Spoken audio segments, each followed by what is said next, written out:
Hello, folks. Welcome to the Tony and Dakota podcast. A little role reversal. Dakota. What up? Peace.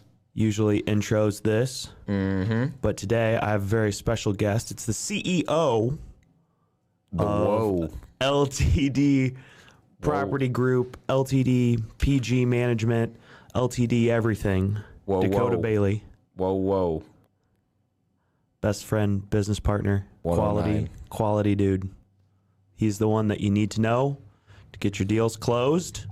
He's got sales training. I'll just pitch that right now in the beginning. I'm fucking running off on a tangent right off the bat.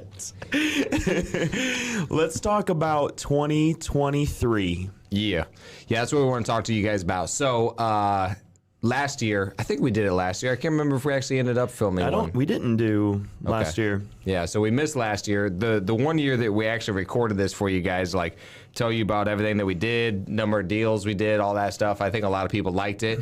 Today we're going to go even more in depth because our KPIs have gotten even better, which is cool. So we're going to tell you how many deals we got from each marketing source. So you guys, hopefully that'll help you as well. So you're going to know where our deals came from, how many we got from that. We kind of have a rough idea around the ROI, but the bad thing is the ROI, like the market spend is only up until like, I think October or something like that is the last one I did. So it's going to say that our ROI is better. But yeah, it's going to be some cool stuff. So. Well, let's tell them about 2022 since we kind of missed that one. Total number of deals was around 102 closed by the end of the year, but 120 bought or so. Yep. I remember the distribution of leads was primarily texting. Texting was our best lead source. They didn't come up with all of these regulations around it and make it as complicated as it is now. Second biggest was direct mail. We weren't sending out nearly as many pieces as we are today. We're sending out a lot more direct mail now. And then I think the third one was surprising to me. It was like referrals, right? Between MAH, Middle America Homes, and then folks who knew us / connected with us in some way because of awareness, just building community and having the Real Estate Investors Association toward the end of the year, like social media. I think we just got connected that way. And then shortly after that was the Carrot website, which is also a top of mind thing. Well, I still feel like you're talking about this year. Like all of that stuff is this year. I don't know about 2022. Are we talking this year? Oh, I was just talking about 2022, just to give them okay, that was 2022, around 120 deals, net was around 1.2 million. Yeah, so we bought, I'm just going to go back to the Instagram photo because I did all the calculations and that was pretty dang close. I think we found a couple more lingering afterwards. Oh yeah, we forgot about that one. Oh yeah, we forgot about this one. We threw a couple more in, but 2022 stats was total properties purchased 142. Says properties sold was 98. I actually think we sold around 101 after I found the other ones that were missing. Total rental units added. That's a number that I did not actually calculate before getting on the podcast, which we can look it up and figure that out. I believe it was 10. It was? Dang, okay. That's more than what I thought. So I didn't think we added that many this year. But yeah, so... no, 2022, I mean. Oh, no, it's 24. Oh, 24? Yeah. Yeah, that was 24 in 2022. Okay. I was thinking this year, I'm like, we might have added 10 this year, but I didn't even know if we added that much. But I'll have to calculate that number. But yeah, that's 2022 stats. I really don't remember where the deals came in from, but the stats that you're talking about, I believe, are more aligned with this year's. Okay. I really don't remember much of it. But I do remember in 2022, I think that we spent around maybe $150K in marketing costs, if I remember right. It was somewhere around there. So we've spent a lot more than that this year. So I think we spent around $350. I think it's about $25,000 a month now. Yeah, $300,000, somewhere around there, $300,000 to $350,000 so far this year. So our marketing and everything looks a lot different. So anyway, yeah, just to recap on the numbers I just said, 2022 stats. So again, not 2023, this last year, 2022, bought 142. We sold 101 and we added 24 rental units. So, and then yeah, we netted total net, like after paying employees was somewhere around 1.2. The net profit on just the flips themselves was, somewhere around 2 million. And something that gets interesting as you grow that we discover this every year again and again, is that when you carry over properties into the next year, let's say like last year we carried over 40, this year we might carry over, we got a lot in our pipeline right now, like 70 or something like that we might carry over into the next year. When you think of like, okay, last year we carried over 40. Well, if you carry over 40 this year around the same price and you don't buy any more expensive properties, then you're like, oh, I actually have more cash in the bank. Whereas when your money is sitting in your properties, you have all of these unrealized gains. And so you still get taxed as though you made more money than you actually received in the bank. You just haven't received it yet. So it ends up being like this weird gray area where you're like, man, I haven't received all this money. Wait, the company grew. Say that again. Oh, so like let's say 1 year we carry over 40 properties. And then this year we carry over 70 properties. And the cost of those properties, like per property is $100,000. That's $300,000 that we weren't able to cash out and receive the monies for yet. So because you're rolling over so much more inventory, you're not receiving the money to pay the taxes that you would like to. Got it. Have the money to pay them. So we bought the properties, we spent the money. It's not a deduction. Yeah. It just counts as inventory. And then we also didn't get the money back. And so now we owe money, but we're not taxed on those properties yet. Like on the ones that we are in the middle of, we just had to pay for them and don't get anything for deductions or any of the other bullcrap and money you spent on them.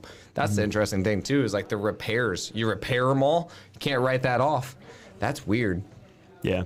But yeah, I get it now. I think that's something people don't think about when they're like, oh yeah, I'll just buy more. And then they're like, oh no, I have this huge tax bill. And it's like, hey, you can't pay that tax bill until you cash out some of those properties. Yeah, that's a good point. Actually, that's something I was just talking to Raylene about, actually. She's like, oh, I think that, there's an investor that's buying a bunch of properties from him. It's like, oh, he's probably just buying them for the end of the year. I'm like, that's not going to help him. It doesn't help anything. Yeah, I'm like, that's not going to help him. That's a misconception a lot of people have. Even if you kept it as a rental at that point, like, it's not going to help him a whole lot. Like, you're realistically, couple $1,000 because he's buying like $30,000 to $50,000 properties. I'm like, that's not going to do a whole lot for him, actually. So I think that is a very big misconception, which leads me to another point, actually. I want to say this on camera for you guys. Like, when we're sharing these numbers, we're sharing you guys for educational purposes. Our goal is to help. It's not sitting here to brag to you guys or anything like that. Honestly, we have better stuff to do than to brag. So our goal is to help you guys with numbers.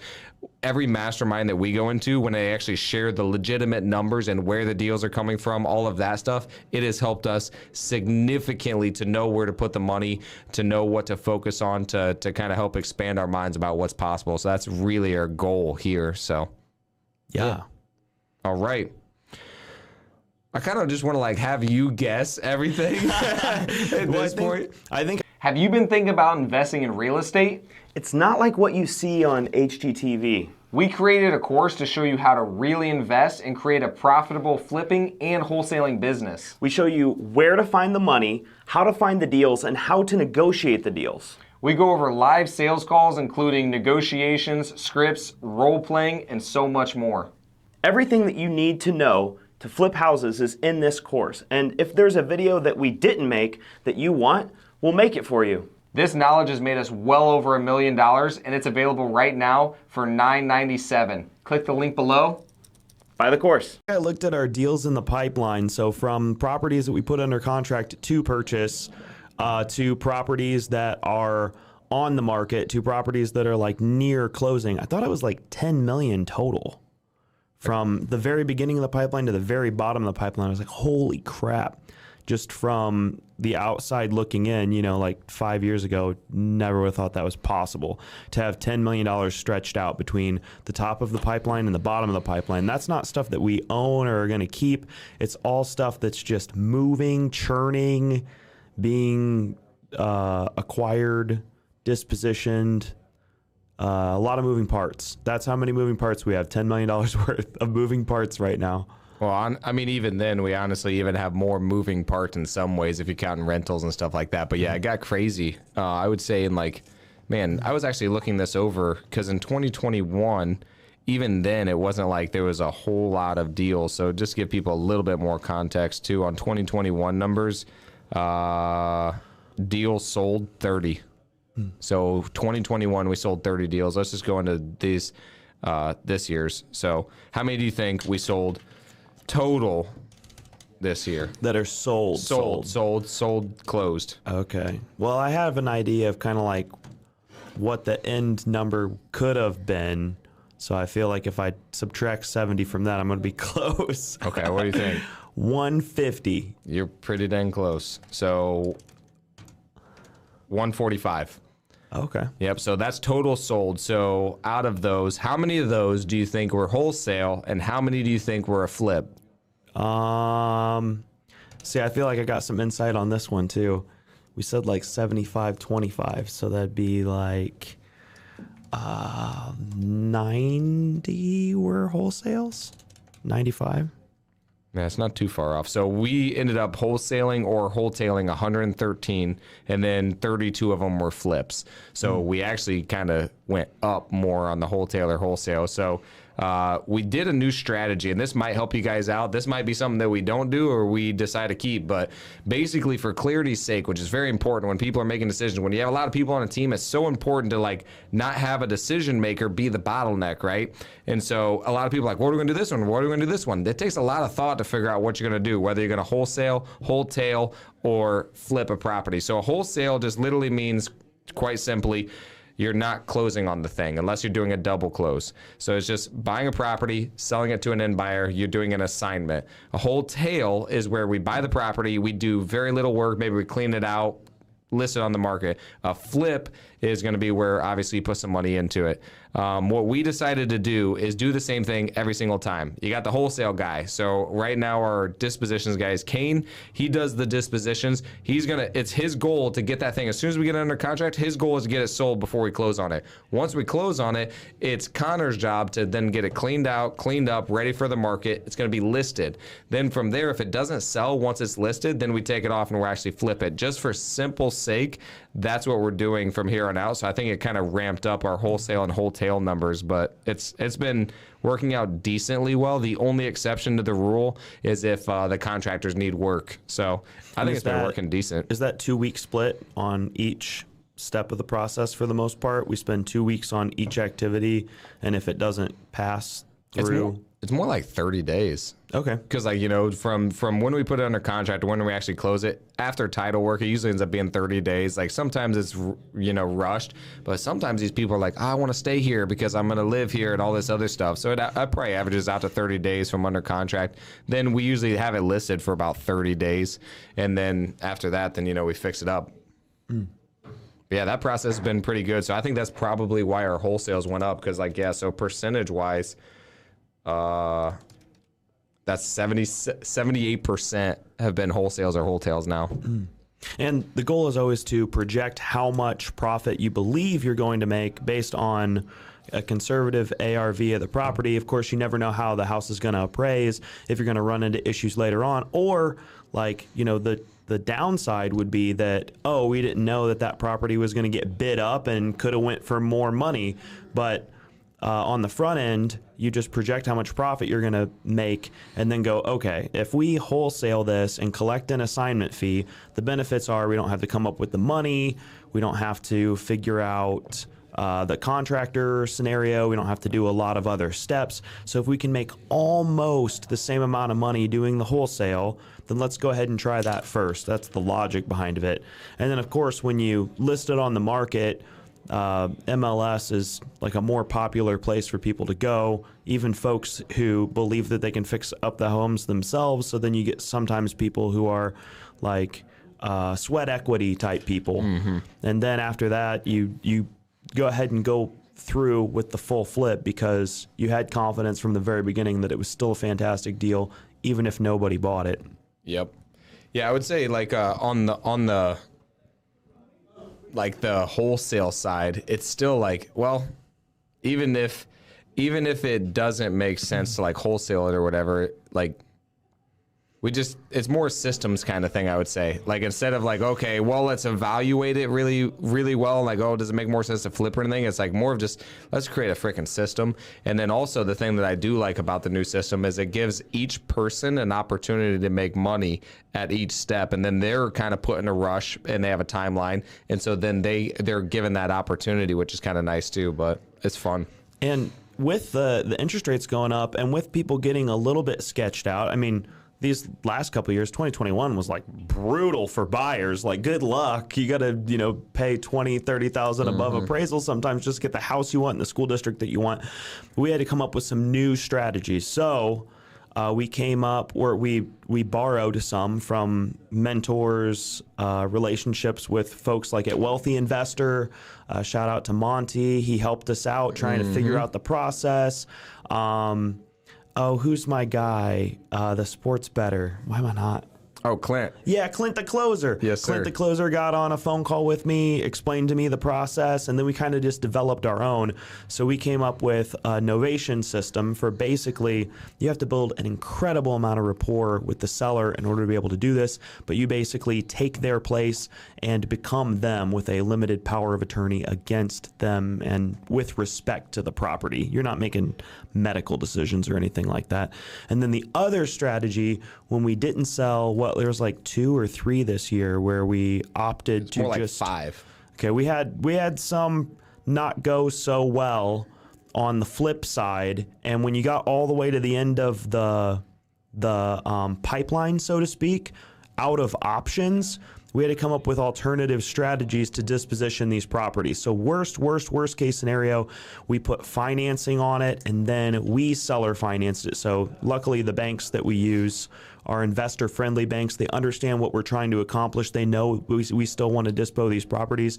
And so we were able to find end buyers and seller finance them, the flipped houses, in order to net out and make a little bit of money or even lose a little bit. Like, I feel like there was one. That was just Woketville. Yeah, Was that this year? Where we might just end up losing a little bit. Yeah. Are you letting deals fall through the cracks because you don't have good systems in place? We've been there before, and honestly, we've tried several different CRMs, and RE Simply has been the absolute best. RE Simply tracks your KPIs, does automatic follow-ups for you, and even records incoming phone calls. The system is very easy to use, and honestly, it has more features than we even know what to do with. If you're looking for a great CRM, try RE Simply today. Click the link in the description below. Check it out now. It's going to be pretty close with interest and everything like that, but yeah. I want to talk a little bit about the, a couple things actually, as you said there. One, why do we wholesale? That's a question that is asked us. Every investor, whenever we send out, I'm like, well, if it's such a good deal, why are you sending it out? I'm like, dude, so actually to say this too, we bought 257 is how many we got under contract so far this year, which is the 29th. It's pretty close to the end of the year when we're recording this, but 257 that we have under contract. We cannot flip them all. As you can tell, we are wholesaling or wholetailing 80% of these basically. I just did the math. I was like, okay, if that's a $40,000 rehab for every property, that means we have to come up with $10.2 million just in construction. Yeah. And that's not even the purchase price, all of that other stuff.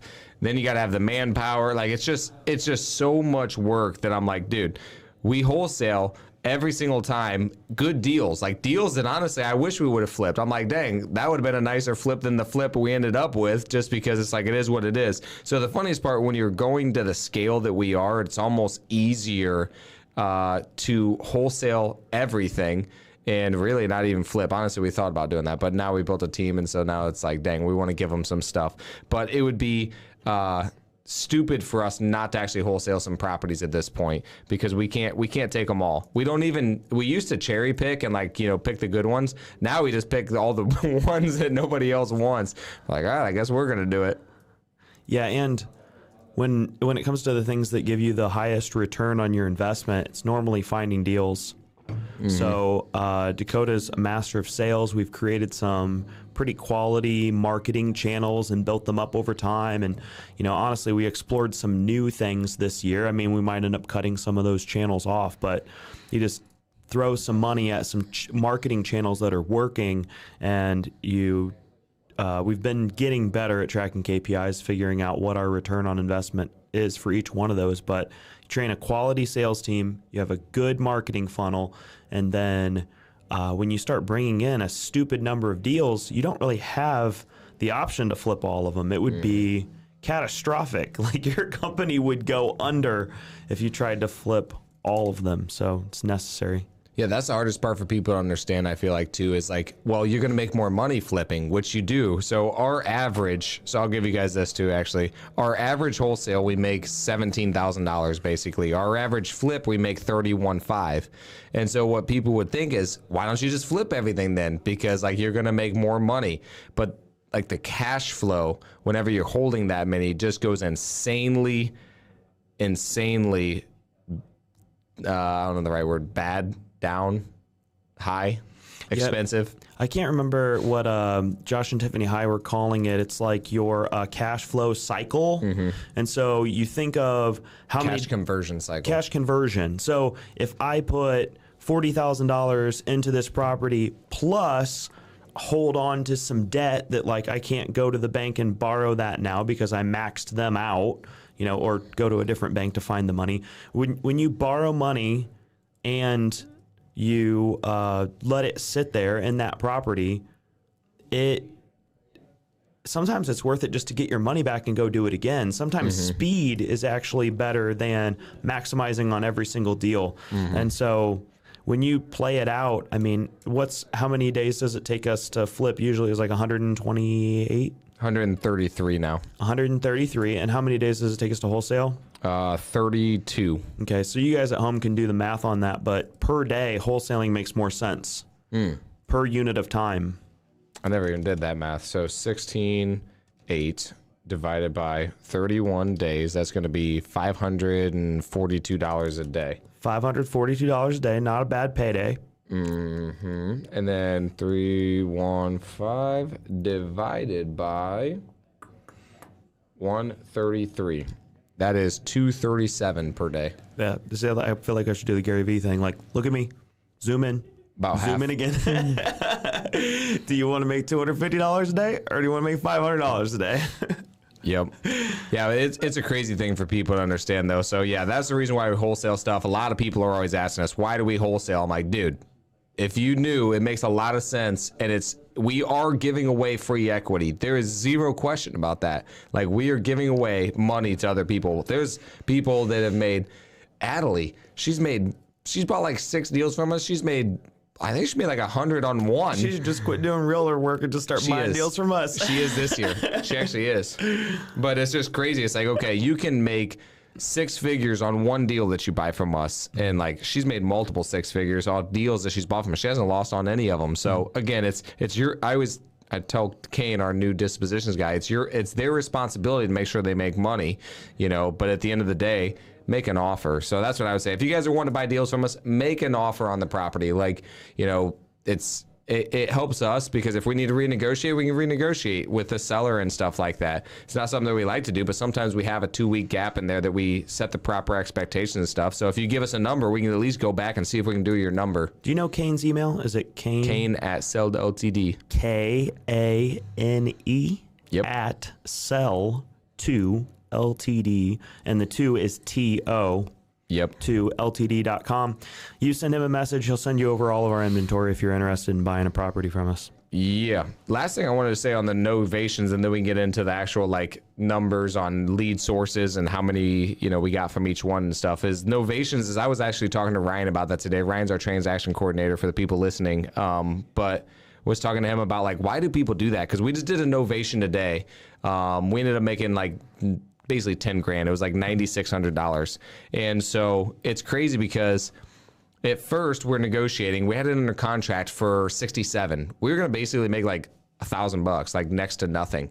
And then I was the one doing all the negotiations and stuff with this person. And I was explaining to the guy, the seller, of like, okay, this offer kind of sucks, dude, but I'm not going to hold up your sale of your home You know what I mean? Like, we're not going to hold it up. We're not making anything, but at the end of the day, we're not going to stop it. So the things that they really get is like negotiations. Like, I'm going to be the one negotiating for them. So they get somebody with a lot of experience who's done a lot of deals. And then also we do the repairs for them. Like, we did that with one in Auburn where it's like, oh, well, it's $2,000 to fix the furnace. All right, cool, done. We're making enough money that you already know what you're going to net. You're guaranteed to net that amount.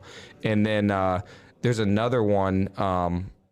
Well, I'll tell the story actually today. The one guy today, I don't even think I told you this, but when we were negotiating for the 67 or whatever, he's like, you know what? I'll do 60 for you guys.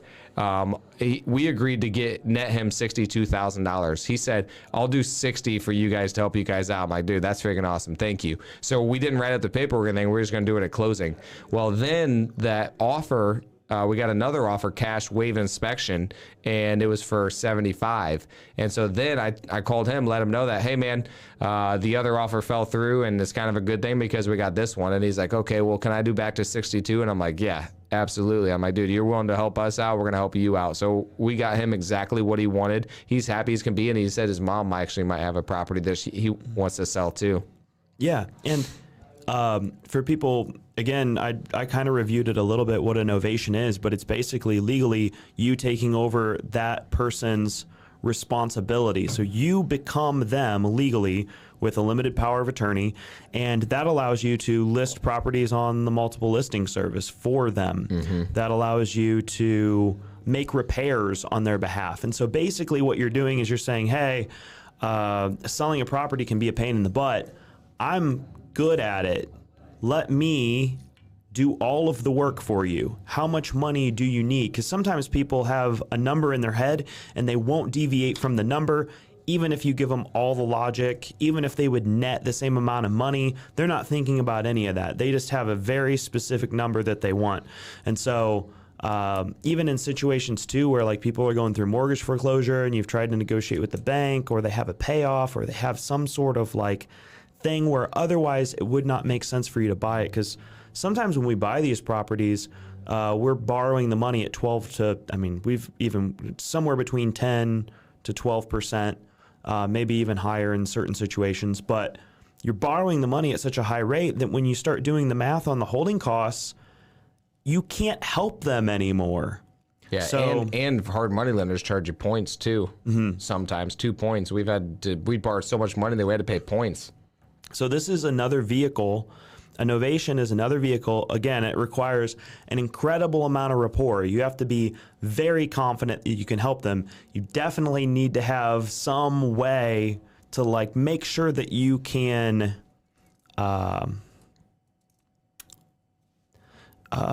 make good on your promises, so to speak, like act out of integrity, because you're taking a really serious step when you get a limited power of attorney against someone. But this is a new vehicle to help move a deal forward if it gets stuck. Dude, Novations are pretty cool. I've got another story to tell, and I don't think I even told you this one either. So there's one that just closed today, actually. Older people. Dude, we did our best to wholesale this property. We told them, like, it was in Columbia City. It was a piece of junk. And I'm like, dude, it is what it is. Like, we'll do our best to help you, but, like, there's no guarantee here. We try to do it.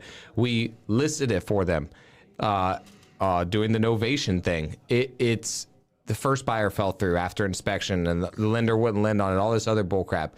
We finally got it to go through on this one. Then the same thing. They called out a bunch of stuff. We're like, okay, maybe we can do some stuff out of escrow. It took some like finagling here, and there's nobody else that I think would have figured it out. Raylene actually did a lot on it. But anyway, long story short is it's also some old people, and we told them like, hey, we're gonna help you guys move.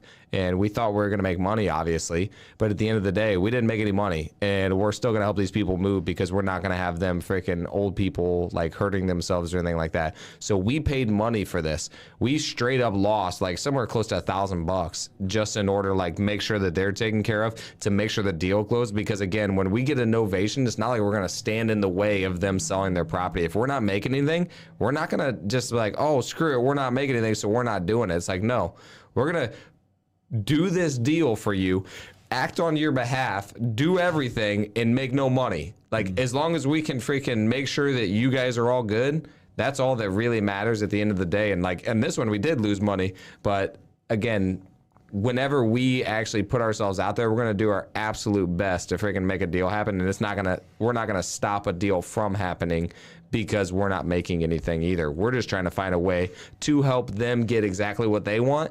And then we can still, obviously, our goal is to make money. But if we don't, at the end of the day, we're going to do whatever we can to help. Pulling data lists like vacant houses, mortgage foreclosures, and tax delinquent properties is important to direct-to-seller marketing. Batch Leads is the main platform where we store our sellers' data and skip trace owners for their phone numbers, emails, and addresses. On other platforms, you end up having to pay twice for the same contact if you've already skip traced it. My favorite thing about Batch Leads is that if you skip traced a contact once, you never have to pay for that contact again.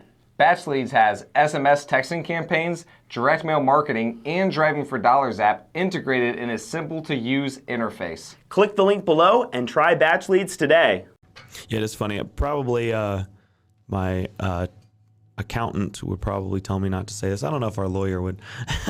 We're basically providing free legal services for people in order to help them move on to their next steps in life, like free title services, free legal services, free advice, free problem solving on a pseudo-professional level. You know, we don't have the licenses in order to do that. We're just figuring out the documentation that's necessary in order to take their place and do what they want. You know, move them on to their next steps. And negotiating the liens on their behalf. Like, that's something, like, we've made the contacts with the people who actually can negotiate the liens too, which is pretty crazy. Like, dude, I literally just sent an email on one today, actually. They owed, it was like $11,500 or something like that. Sent an email, it'll probably come back a couple $1,000s less. Like, she's awesome over there. But yeah, it's just like, man, we're willing to put in the work and help people with things that, for free. And it really is for free. That's the funniest part, is whenever somebody asks you, like, well, how much does it cost? Nothing. We get paid on the back end if it goes through. You know how much you owe us if it doesn't work and we can't close it? Nothing. You know how much it costs you if we freaking lose money on the property? Nothing. Like, it's all actually free for you. We get paid on the back end if everything goes well. But we've done a lot of stuff. Like, dude, I've followed up with banks for years and then it turned into nothing. So, yeah, lawyers usually want $300 an hour if you're like trying to get some help. 100% or more. And then they charge you for re-explaining things to them. But anyway, we got a good lawyer. I know you're watching, Conrad. Thank you. All right, anyway.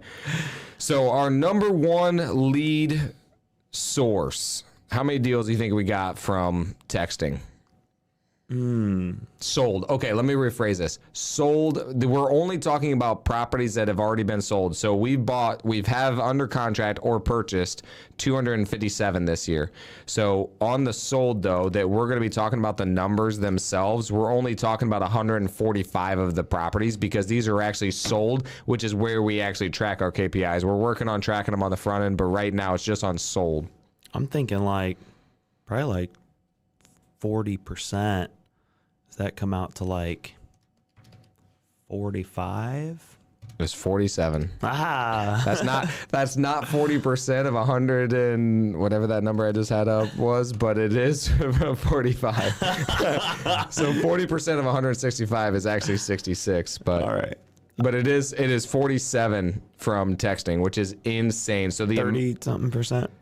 Yeah. The amount of revenue that we made from texting, how much would you guess that we made profit? Minus marketing expenses? Sure. Yeah. Something. Man.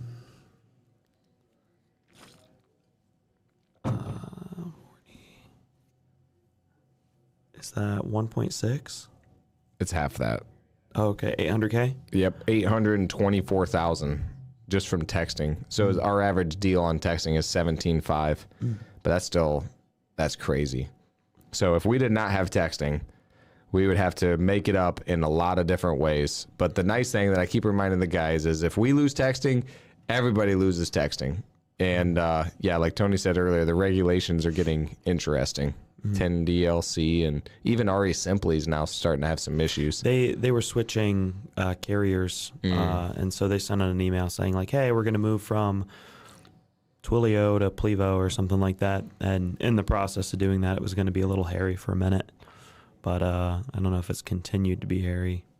Yeah, I don't know. It's freaking annoying. I know we're trying to set it up down in Florida too with a new one. You can't text. And I'm like, man, so annoying. Until you send in the website and all that stuff and show that it was clicked through and all of that stuff. So 47 deals from texting. Like, there's not even a close second, which is crazy to me. Like, there's not even a close second. 47 is freaking... That's 28, about 30% of our deals are from texting, which is crazy. Our next... Do you know what our next one is? Direct mail? Yeah, it's kind of tied. So right now it's direct mail and Carrot lead. They're both at 15, which could be intertwined. It's so interesting too with Carrot because Carrot is our website. It's the website company that we use. It tries to play the Google algorithm. I've heard that it's not as effective nowadays because Google's gotten better at detecting things that are like, made by robots. With ChatGPT and everything coming out, they recommend you change like 40% of every article that they automatically generate for you. But then you can't do that with ChatGPT because then it'll detect that. So it has to be an authentic human typing everything out. And it's just a mess in order to get it fully automated. And so anyways, with Carrot, you never necessarily know because your SEO ranking goes up when you pay for Google pay-per-click ads, and then people are more likely to go click on your website and spend time there. And for the length of time that they spend there, and you got to have something called click-through rate. There's all kinds of things that play into it because we also send out mailers, and so sometimes at the bottom of our mailer it says go to ltd-propertygroup.com to learn more about our process.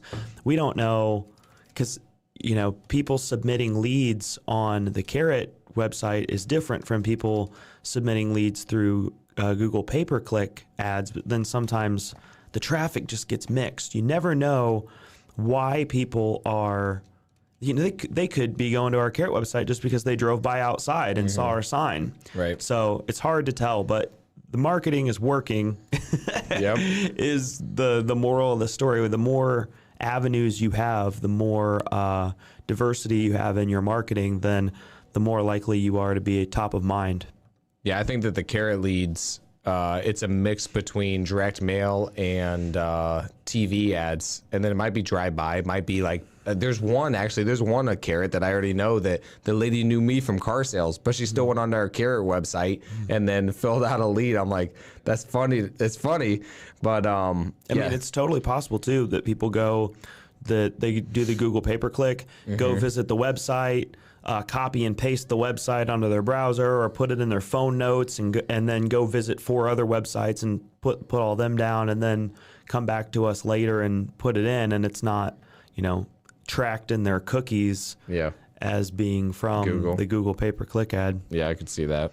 Yeah, on those ones, the craziest part that I just did the math on, I would actually I want to break down this math now because it is kind of interesting.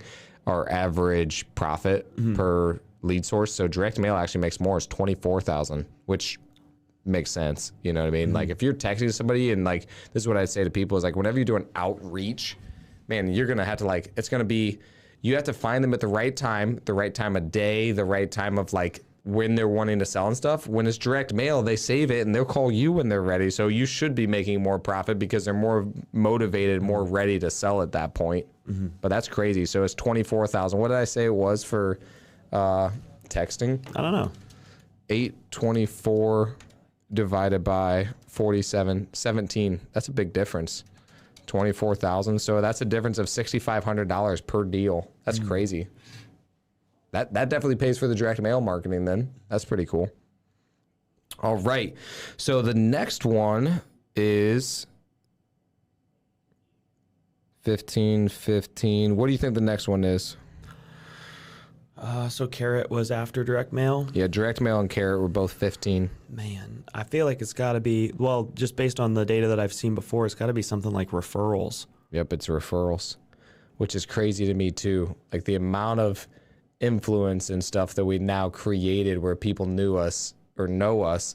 And what's funny is it's stuff like this. Like we went to, it was when Ryan Pineda was blowing up too, which is crazy. He wasn't even that big yet. He literally just said, all right, guys, you got to start doing podcasts and stuff. I'm like, all right, we're going to do it. And then we just bought those freaking recorder things and we started doing it. And like, I feel like that helped us significantly to like get these referrals and for people to be like top of mind.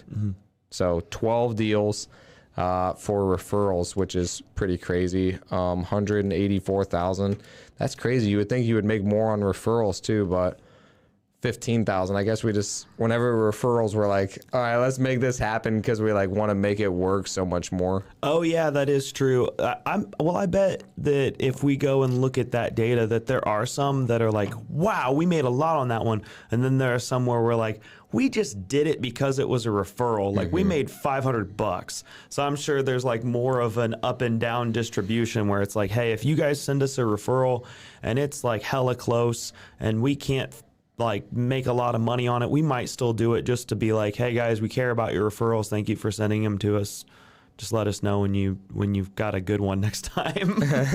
Yeah, we also will give out referral fees too. So if you got a deal and you mention this podcast specifically, this one right here, whatever episode this is going to be, we will give you $24. 2024. Okay, we'll do that. $2,024, but you got to sign a W-9. That's the only stipulations. A W-9 is required because we do need to write that off. Or $300 in Starbucks gift cards. Why would they? Why did they pick Some that people one? are weird about W-9. We got to give them options, you know? Oh, okay. Yeah, we'll do the 300 for sure. All right, next one is $20.24 in Starbucks gift cards. Dude, TV's popping off a little bit now. It's starting to get there. So is it 10X last year? Haha, 10X TV is the name of the company we do TV with. I don't have last year's. We didn't track last year's. I think it was like 3. Oh, okay. Is it 30? Oh, we did track last year's. I just don't have it in the spreadsheet. I know it's not 30. I don't remember last year. So next one is actually wholesaler is how many deals we got. Or like, we had 8. So that's the next one. We got 8 that we bought from wholesalers. So that's pretty cool. So that's how you know we're buying deals from you guys. Keep sending them. JV, we also did 5. So we kind of separated them because JV stands for joint venture too. So that means we partnered up with somebody. We said, hey, we'll take down the property. We'll do the double close. We'll figure out the buyers. Like whatever it is, we'll actually partner up. And that one, man, I really want all this math worked out. JVs, we ended up making $17,000 per deal. That's actually pretty good because that's after our split too. Yeah, and with that one, a lot of times what Dakota would express to folks who are in the Fort Wayne Real Estate Investors Association meeting, or folks who know us from Wealthy Investor, or folks who know us online, social media, that sort of thing. When people reach out to us and they say, hey, I've got this deal, what do I do with it? I don't know what I'm doing. And it looks like they could make 50 grand, but they don't have the money, they don't have the resources, they don't know how it works at all. We're like, okay, if you partner with us, we'll do the majority of the work and we'll give you half. That's if you have it under contract. It actually is a deal and you're working with the seller in a way that demonstrates ethics and integrity, then we will partner with you and do the majority of the work and take half the money. Well, majority, we do everything. We'll take over the title work. We will close the deal. We'll provide the money for the deal. We will we'll rehab the deal. We will list it. We will literally do everything. We'll give you a spreadsheet at the end to show you our legitimate actual costs, and then split the net profit 50-50. We've done it with several, and I think that they've all been super happy with us actually. So yeah. That's an option for you guys if you are interested in that, or if you just want to see the process start to finish on the way we do it. We definitely create a lot of systems and stuff. All right, next one is TV. TV, you got 7. I was actually surprised by TV. I would have thought that our profit would have been more. Oh, it is. Okay. Yep, it is. Guess how much on average we made from TV? Well, last year I remember is pretty dang high, but I'm gonna guess like curved the distribution because sometimes you get home runs and sometimes you get smaller deals. So I bet this year, I mean, if you take like 25% off of last year's, I think last year's was like 50. Oh, So I'm gonna guess it's like 35. it's not that high, but it's about 30. Okay. 30. That's pretty good though. So Well, last year we only got 3 from TV, really? but they were hella great. So you were like, dude, let's do that again. Yeah, it's so funny. Yeah, because I was like, I don't like TV. It's like you only got 3 leads. Come on, it doesn't work. And Dakota's like, dude, but it's so good. And then there are people that we go out to because of a letter, and then in theory, if people have already seen your face, believe that you're credible, when you get out there to do the sales, your sales just end up being easier. You end up making more money on every deal. So it's that top of mind awareness marketing that we've been talking about. 100%. And we found another guy who, like you said, the 10X TV, man, another level. Like we went from having like, I don't know, 80 spots a month or something like that to having like 800. No, it was more than 10X. It was like we had like 20 or 30 spots maybe. And then it went to 800. Like it's just insane for the same amount of money. And so that's the thing is like we're spending, a lot of people ask us actually, so I'll tell you guys, we're spending around like right around $5,000 to $7,000 a month for TV ads. And yeah, the ROI is insane on those, which is why I've always liked them. Even when we were spending $5,000, we made $50K on one deal. It's like, there it is for the year. We're good. So now Well, it's like deal, $5,000 a month. The reason that it was bothering me is because I kept seeing the $5,000 bills hit, and then we would like get one big one, and it would be like, "See, it works," and I'd be like, "That was one $50,000 deal. Let's just wait." And then it'd be like another 6 months, and then we kicked them off, and then we turned it back on, and I was like, "Dude, this ain't consistent." yeah, that was, I mean, it worked though. Overall, I think it's working a lot. So let me see, what else do we got? I mean, we got some one-offs here. I think that's basically the big ones. I mean, the other one, joint venture, we already talked about. Other than that, I mean, Google Voice, we got 3. Pay-per-click, we've got 1 so far. Facebook Marketplace, 1. Fort Wayne RIA, we got 1. That was just, I think that was the joint venture that we did. I can't remember. Maybe we got it from the website. I don't know where they're tracking that. Returning customers, we got 2. That's pretty cool. And then cold calling, we got 1.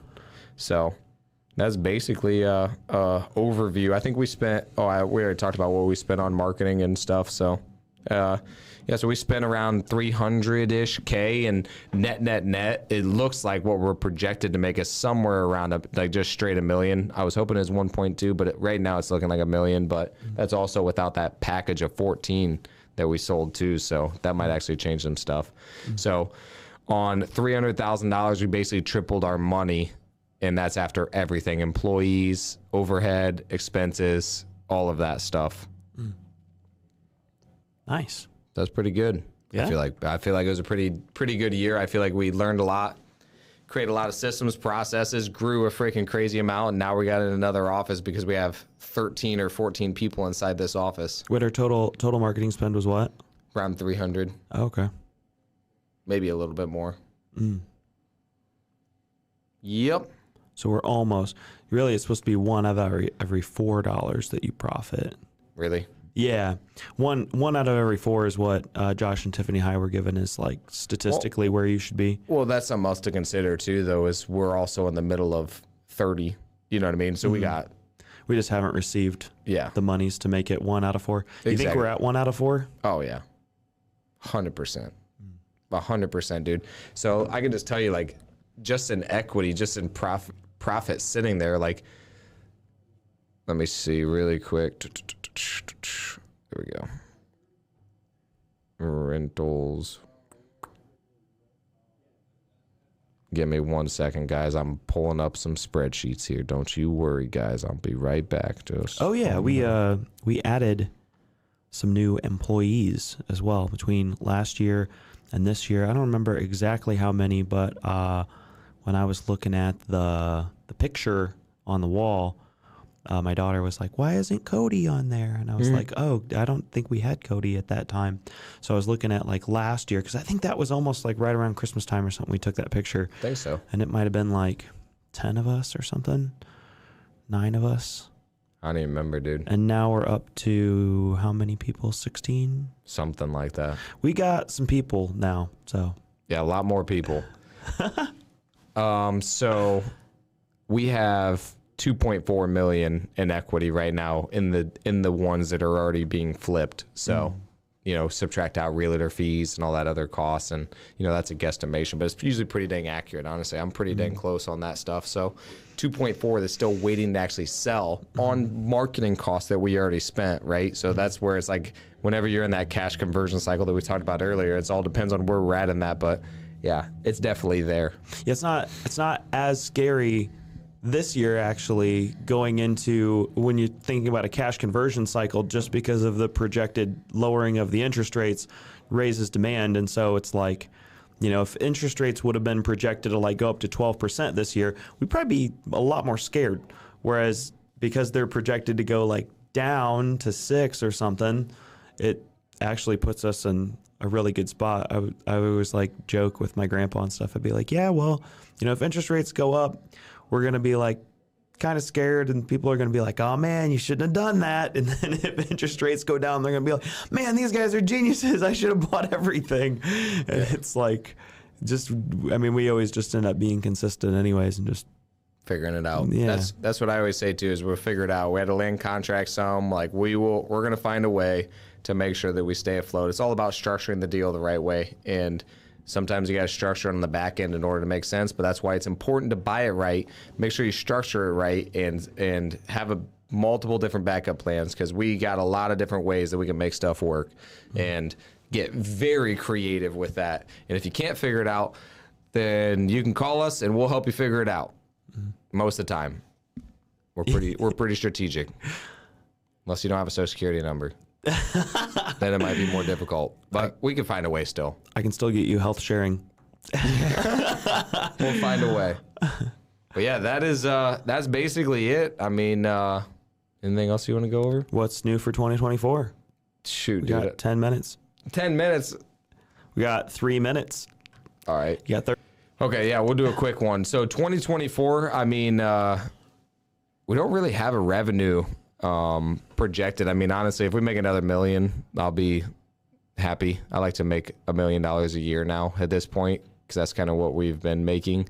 Make $1 million this year with the flipping, and then really automate. I mean, our goal is to automate a lot more this year, create more systems, more processes, more clarity, and get this thing really running, tracking stuff a lot more, so we know exactly what's happening without having to be inside of it and have that gut feeling or really know. It's just like, hey, here's the numbers, and it kind of is what it is thing. So that's kind of the plan that I have for 2024.